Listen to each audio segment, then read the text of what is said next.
Sal, actually, from our maintenance and technology team, had the idea, okay, well, like, what could we do that's never been done before?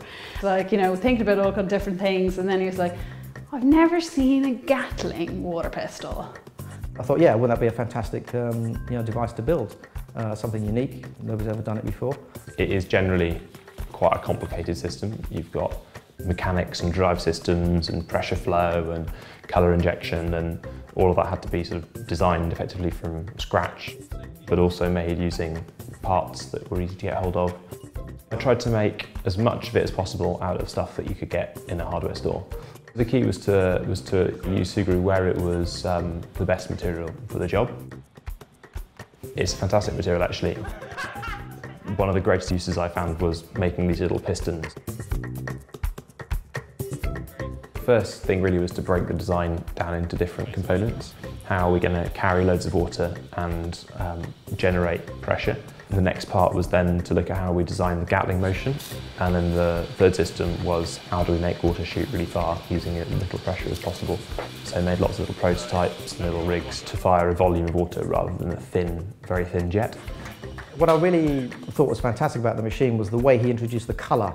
He had the colour alongside in a separate tube alongside each barrel. And so basically he was firing the water, but at the same time introducing the colour into the water stream. Alex's use of Sugru on the water pistol was really quite exceptional. It was used for little pistons that are part of the colour injection system. You can mould it into the tube and then crack it out and you've got a perfectly sized piston. Sugru has zero shrinkage when it cures. That will make a really good piston.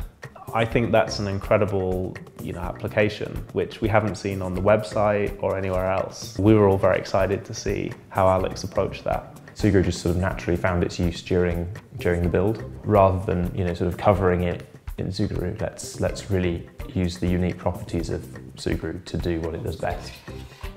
Other things like the grip, we could have just got a steel piece of pipe, but then we've always had this great hack of putting extra grip on your ski poles. It's pretty heavy for a first prototype. The grip is really necessary. Could have made it lighter, I think. That moment whenever I saw it with all of the Sugru parts, it just it blew my mind really. It was amazing. This gun is sort of epitomizes a lot of the really great applications of Sugru.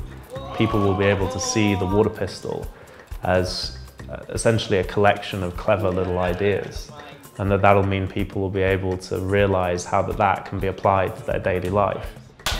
Yeah, boom.